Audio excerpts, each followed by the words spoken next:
Et vous n'avez aucun style, aucun sens de la mode? Eh bien, C'était pas une question. Bonjour à toutes et à tous. Les vêtements, ceux que nous portons au bureau, est-ce que vous vous êtes déjà demandé s'ils pouvaient influencer une carrière, en bien ou en mal? Aujourd'hui, les photos de fringues occupent à elles seules 17% des posts Instagram diffusés dans le monde. Ce serait quand même étonnant que dans notre société d'image, voire d'hyperconsommation, n'ayons pas peur de le dire, il n'y ait pas aussi un art du dress for success, non? Pour y voir plus clair, j'ai rencontré une pro, Aude Roy. Elle est coach en posture professionnelle et elle conseille des dirigeants et des managers.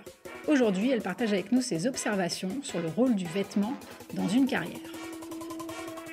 Coach en posture professionnelle et en image professionnelle, puisque nous sommes dans une société d'image aujourd'hui, c'est un doux mélange qui me permet de transmettre des outils à mes coachés, tant sur le plan vestimentaire, avec tous les codes y afférents, et aussi une grille de lecture de la gestuelle et du comportement. Alors, que disent nos vêtements de nous, en entreprise particulièrement ?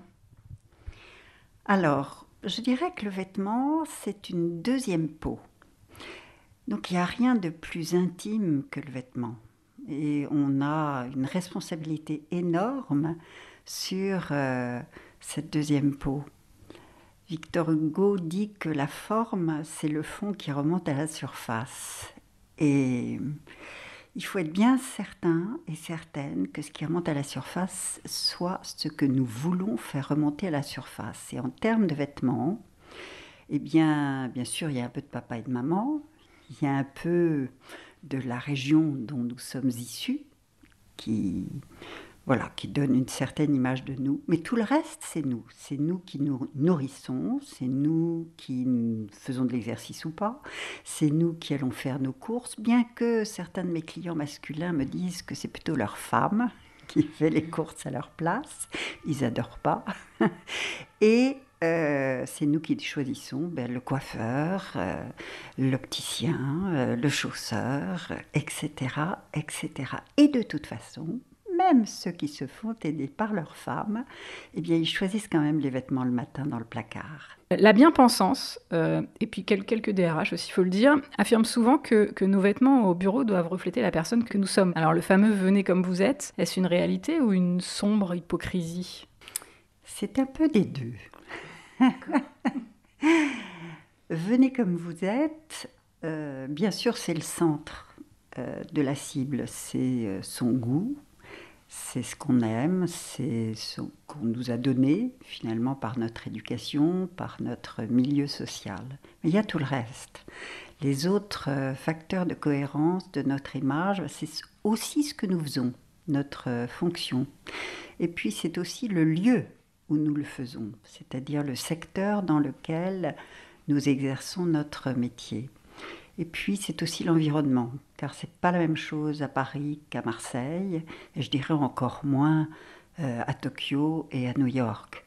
Donc, on va aussi tenir compte de ces codes environnementaux qui font de nous une personne qui va être plus facilement acceptée ou pas.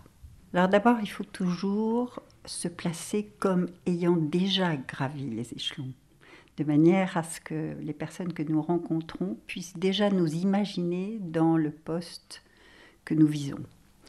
Et puis à Paris, on est relativement terne, ce qui n'est pas le cas à Marseille. C'est-à-dire qu'à Marseille, les femmes s'autorisent de la couleur, les hommes aussi, bizarrement, s'autorisent de la couleur. Et puis il y a différents secteurs. Alors le secteur de la banque, je dirais, est celui qui est resté le plus formel aujourd'hui. Le luxe, c'est à la fois formel et très haut de gamme, c'est-à-dire qu'on va vous juger aussi à l'aune de la qualité des vêtements que vous portez. Et puis tout ce qui est start-up, finalement, c'est beaucoup plus venez comme vous voulez, beaucoup plus décontracté, mais, il y a toujours un mais. Il faut bien penser à l'image que l'autre reçoit de nous et toute l'imagination qu'il va y mettre. C'est un petit peu comme, finalement, Gérard Depardieu sur la scène pour jouer Cyrano de Bergerac, pour qu'on l'imagine bien, mais il faut quand même qu'il ait sa plume au chapeau, ses bottes, son grand nez. Et ça nous aide finalement à rentrer dans l'histoire. C'est la même chose pour nous, pour tous nos rôles. Alors par exemple, pour une femme cadre, c'est quoi le nez et la plume qui font emprunter à Cyrano? Alors, le premier vêtement symbole de la direction, et le seul, c'est la veste, qu'on soit un homme ou une femme.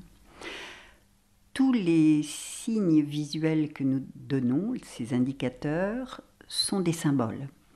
Or, la veste est symbole de là où nous portons les galons, là où nous portons les responsabilités, dont la structure du corps par l'épaule est en tout cas quelque chose d'absolument indispensable, homme ou femme.